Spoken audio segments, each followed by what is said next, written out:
I am Yash Verma. Welcome to zero to genius classes. हमारी math का जो टॉपिक चल रहा था ज्योमेट्री के अंदर हमने ट्रायंगल्स की बात करी, हमने चतुर्भुज की बात करी, चतुर्भुज सारी हमने जितने भी पार्ट्स है वो सारे कंप्लीट करे। अब हमारे ज्योमेट्री का नेक्स्ट जो चैप्टर आता है वो आता है हमारा घन और घनाभ। तो देखो घन और घनाभ यानी कि इसको बोल सकते हैं अपन क्यूब एंड क्यूबॉइड। ठीक है, हिंदी में बोले तो इसको घन और घनाभ। तो अपन सबसे पहले बात करते हैं घन की। तो घन क्या होता है, देखो ये हमारा घन,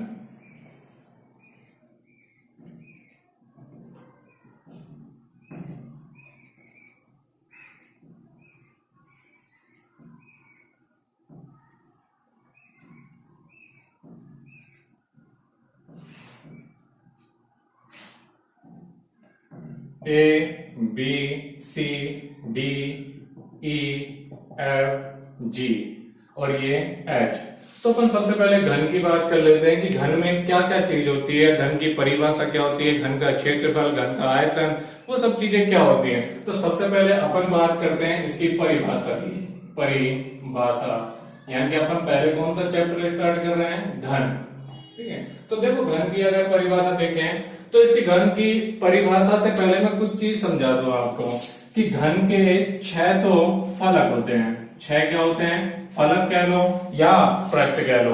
थोड़ी देर के लिए मान के चलो जैसे ये घन है तो पृष्ठ क्या होता है, 1 2 3 4 5 और ये 6 आपके क्या हो गए, फलक हो गए।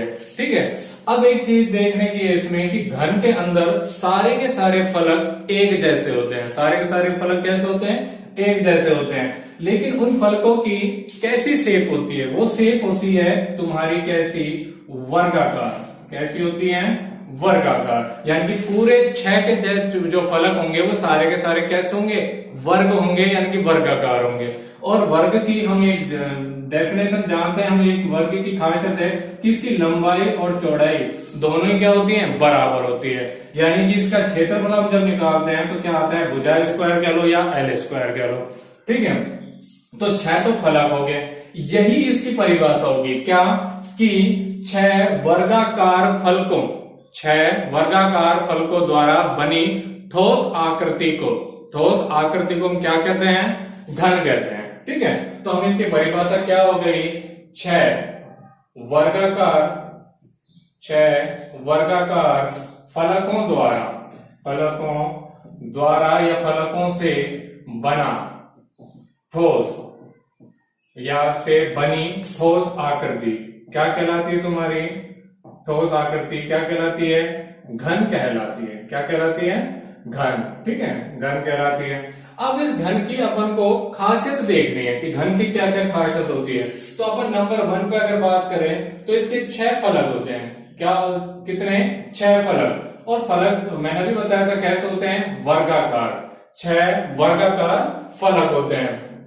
दूसरी खासियत क्या हो गई, अब देखो सबसे ज्यादा जो कंफ्यूज करती वो करती कोर या किनारे, कि इसमें घन के अंदर कितने कोर होती हैं या किनारे होते हैं।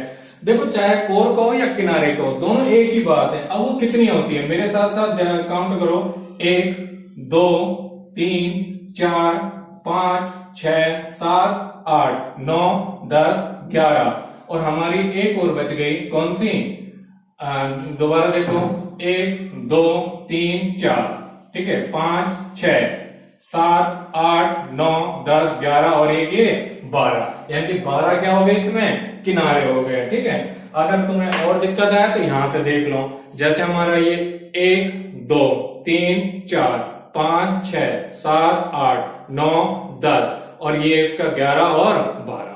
ठीक है, 12 क्या होते हैं, इसमें किनारे होते हैं, यानी कि 12 क्या होंगे, इसकी कोरे या कहो किनारे, क्या, किनारे। ठीक है, तो हमारी 12 कोरे हो गए या किनारे हो गए।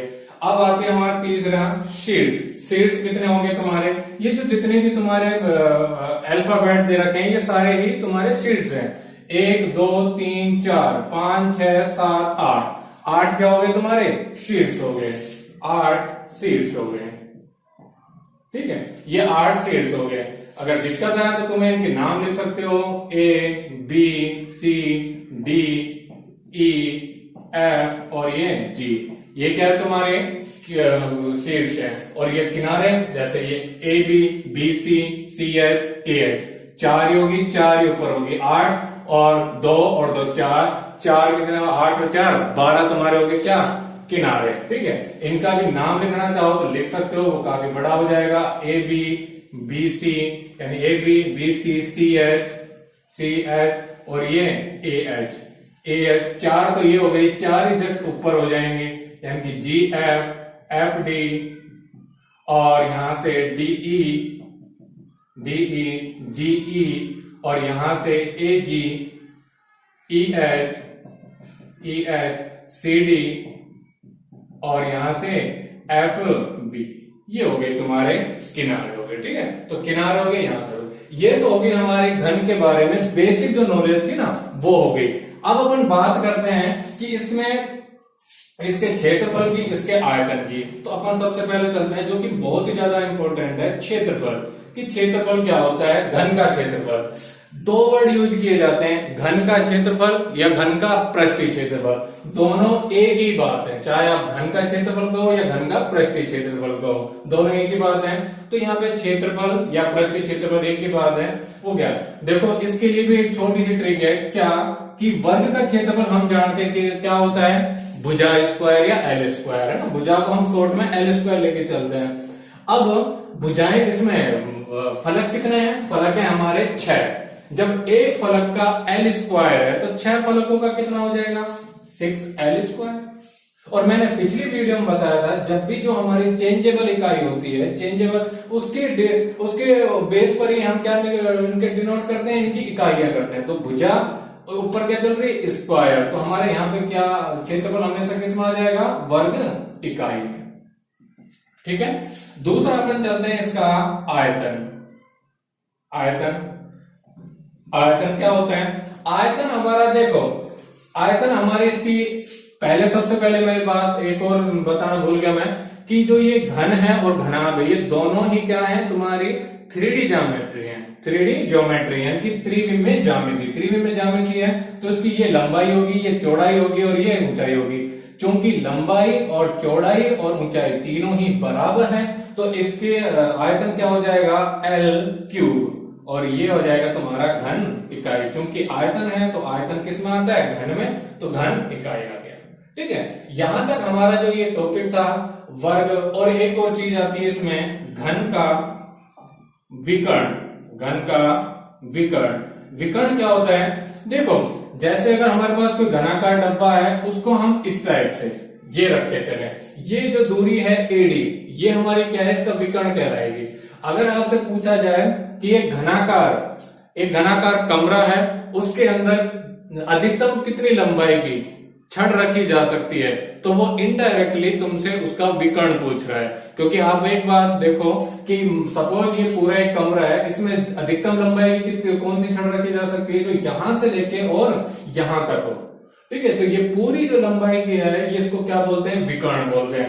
और विकर्ण का क्या हो जाएगा, √3 × L, और L की घात 1 है, तो विकर्ण की लंबाई इकाई क्या हो जाएगी इसकी, ओनली इकाई, यानी कि या तो सेंटीमीटर में होगा, मीटर में, mm में, जो भी होगा वो देखा, और क्वेश्चन के ऊपर डिपेंड करता है। ये आ गया तुम्हारा।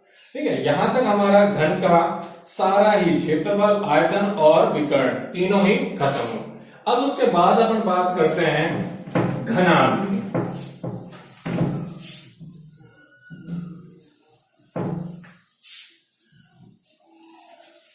घनाभ की हम बात करते हैं तो देखो, घनाभ कोई ज्यादा वो नहीं है। इसमें घन और घनाभ में मैं अंतर भी आपको बता दूंगा।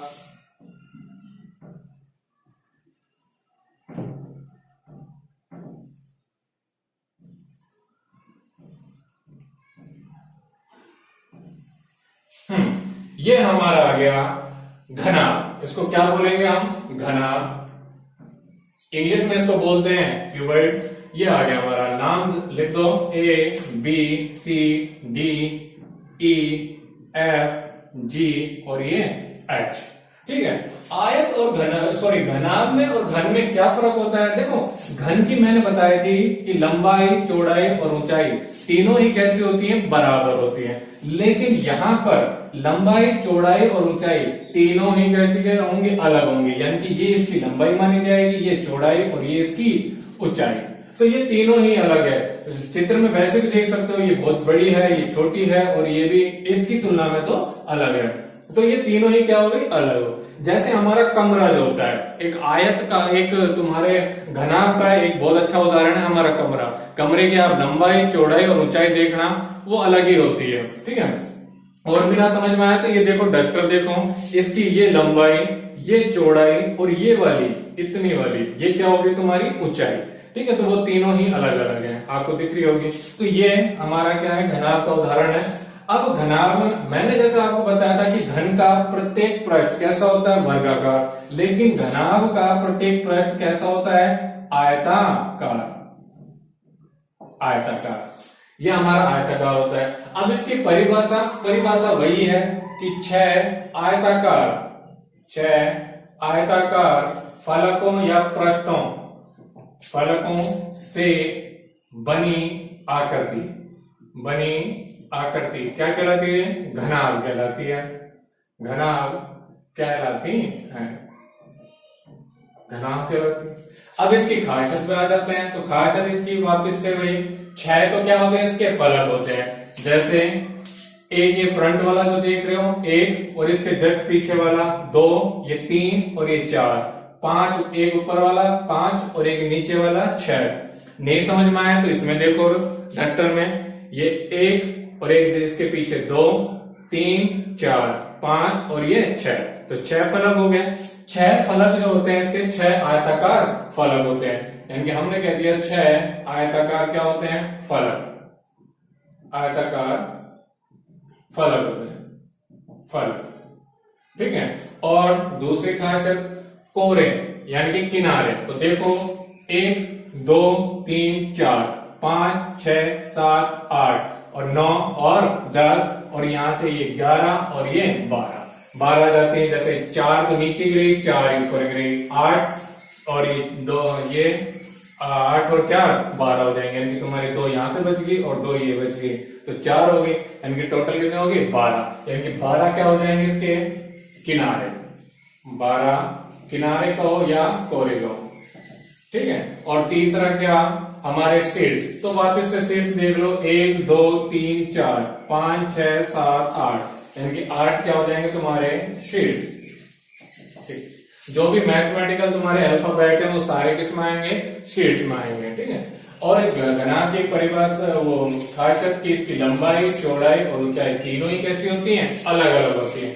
अब इसके क्षेत्रफल की बात करें, क्षेत्रफल की बात करो या पृष्ठीय क्षेत्रफल या संपूर्ण पृष्ठीय क्षेत्रफल, तीनों एक ही बात है। और वो क्या होता है इसका? 2 गुणा लंबाई गुणा चौड़ाई प्लस चौड़ाई गुणा ऊंचाई प्लस लंबाई और ऊंचाई। ये आ गया। अब यहाँ पे देखोगे, एक वर्ग इकाई इसकी और एक इकाई इसकी, तो वर्ग इकाई हो जाएगा। यानी कि क्षेत्रफल है तो वर्ग इकाई में आएगा, वर्ग इकाई। ठीक है। आयतन की बात करें हम तो इसकी होता है लंबाई गुणा चौड़ाई गुणा ऊंचाई। आयतन है तो किस में जाएगा? घन में। यानी ये हो गया तुम्हारा घन इकाई। अब अपने घनाभ का विकर्ण, ये भी बहुत मोस्ट है। वापिस मैं वही बता रहा हूं कि अगर कोई आपसे कहे कि एक आयताकार कमरे में अधिकतम रखी जा सकने वाली छड़ की लंबाई क्या होगी, यानी कि जो अधिकतम लंबाई की छड़ वो क्या होगी? उसका विकर्ण ही होगी। ठीक है। तो विकर्ण की लंबाई क्या हो जाएगी इसमें? √L² + B² + H², और ये क्या आ जाएगा तुम्हारा? इकाई। यहां पर एक चीज समझने की है कि आप ये भी कह सकते हो कि सर यहाँ पर लंबाई का घात भी 2 है, चौड़ाई की भी और ऊंचाई की, फिर भी इसकी इकाई ही क्यों आई? वर्ग इकाई क्यों नहीं है? तो देखो, यहाँ पर जब ऊपर क्या है? √ मान के चल लेते हैं अपने पास इनकी इकाइयां 1 है, किसी की 2 है या इस तरह। जब भी इनका स्क्वायर आएगा तो ऊपर से क्या आएगा, अंडर रूट हटेगा, यानी कि ऊपर से क्या लगेगा, अंडर रूट, और अंडर रूट स्क्वायर को क्या कर देता है, कैंसिल कर देता है, यानी कि वापस से जो तुम्हारी इकाई बचेगी वो सिर्फ और सिर्फ इकाई बचेगी। या यूं कह लो शॉर्ट भाषा में, जो विकर्ण होता है वो एक तरह की दूरी होती है, और दूरी हमेशा इकाई में मानी जाती है, ना कि वर्ग इकाई में।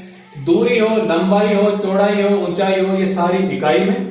क्षेत्रफल होते हैं वो वर्ग इकाई में, और आयतन होता है वो तुम्हारा घन इकाई में। ठीक है, तो यहां तक हमारा घन और घनाभ दोनों ही टॉपिक खत्म हो गए। ये जो दोनों मैंने अभी तक ज्योमेट्री और बेसिक जो मैथ बताई थी वो तुम्हारी 8वीं, 9वीं, 10वीं और कंपटीशन के लिए सारी ही इंपॉर्टेंट है। ठीक है, मेरा बेसिक मैथ स्टार्ट करने का रीजन यही था कि ताकि तुम तक ये नॉलेज पहुंच जाए कि तुम्हारा 8th, 9th, 10th की प्रॉपर क्लास लगने वाली है, ताकि आप सब्सक्राइब करो और शेयर करो, और जो भी आपके आसपास के बच्चे उनको सबको बताओ कि आपका प्रॉपर सब्जेक्ट के वाइज क्लास चलने वाली है। मैं आपकी क्लास वाइज ही, जैसे 8वीं का अलग, 9वीं का अलग और 10वीं का अलग 3 वीडियो पर डे बना के डाल दिया करूंगा, ताकि जो भी बच्चे घर बैठे हैं उनका किसी का भी नुकसान ना हो।